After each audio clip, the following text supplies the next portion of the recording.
Good morning, Facebook. I believe this is a special day for you. And why not? Because we're going to look at the door and the shepherd. You know, I love digging into the word, and I like the word digging into me and into you. So, I like what John 10:1 through 4 says. Don't you like the book of John? Who doesn't? It's just beautiful. Most assuredly, I say to you, he who does not enter the sheepfold by the door, but climbs up some other way, the same is a thief and a robber. But he who enters the door is the shepherd of the sheep. To him the doorkeeper opens, and the sheep hear his voice, and he calls his own sheep by name, calls them out. He goes before them, and the sheep follow him, for they know his voice. That's so important, that we know his voice. And if you never take time, you'll never know his voice. And so I like to know his voice. It says the sheep don't know the voice of a stranger. Sheep know when to go in and out. Sheep get pasture. Sheep know the right door. This is something. So these are lessons, that are important. Now, to each of his sheep, there comes a special call. I remember as being young and feeling God's presence and his calling. And the calling is inward and it's invincible. It is so good. The hearing ear and the seeing eye, the Lord has made them both. And that's from Proverbs 20, verse 12. So don't tell me, well, I don't hear and I don't see. No, that's not what God says. He doesn't say, I love so-and-so more than you. So that's why I give them the hearing ear and the seeing eyes. Now, don't forget, because I don't want to forget to tell you this, send your prayer requests to MarilynandSarah.org. Now, Jesus is the door. And so we know he is our door. He gives that special call. So the hearing ear and the seeing eye, the Lord has made them both. So don't go around saying, oh, well, I just don't see and I don't hear. Shut up and quit saying things like that. That's not right and that's not Bible. And so you have a hearing ear and you have a seeing eye. And sometimes you get jealous of other people because they seem to hear more and see more than you do. But remember, he loves you. And he so loved the world, and you're in the world, and he loves you. Sheep are helpless. They can't even clean themselves. They wonder, but they produce wool and they produce meat. That's good.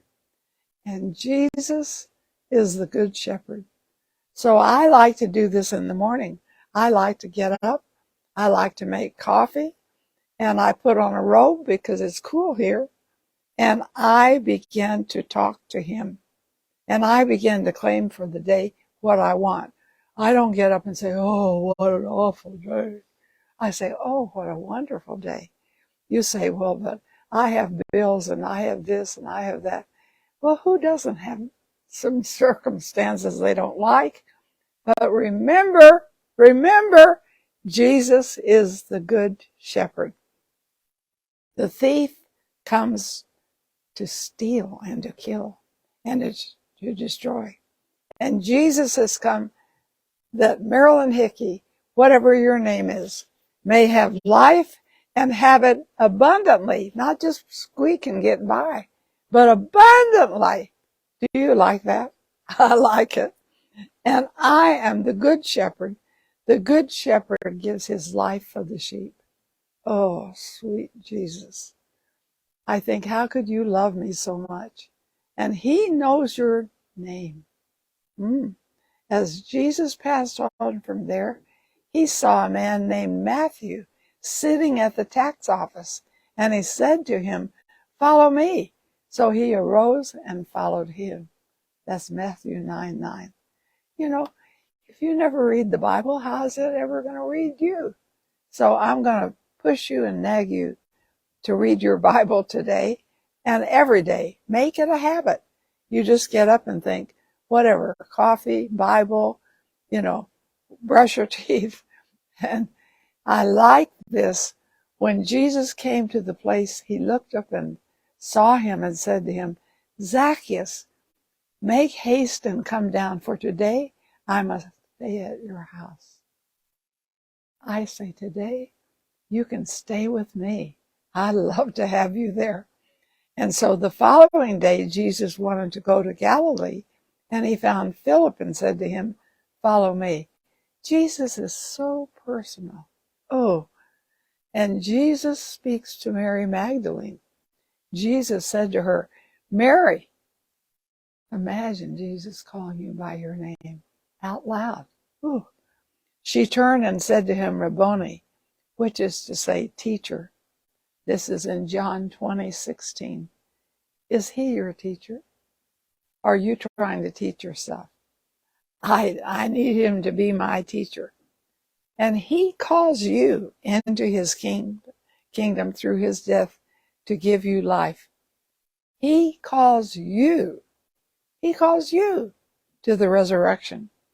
And in John 10:1-7, most assuredly I say to you, he who does not enter the sheepfold by the door, and Jesus is the door, is a thief and a robber. But he who enters by the door is the shepherd of the sheep. He's my good shepherd. To him the doorkeeper opens, and the sheep hear his voice, and he calls his own sheep by name and leads them out. And so remember, he's so personally concerned about you. You say, well, I'm not a very good person. Well, that's why he's concerned about you, so that he can make you better, and that he can assure you that he loves you. And he leads them out. Out of what? Out of a mess. Sometimes I've had God wake me up in the morning and tell me things that he wanted me not to do or to do. I like that. I like that we can, and he calls them by name. Does Jesus know your name? I think he does. I know he does.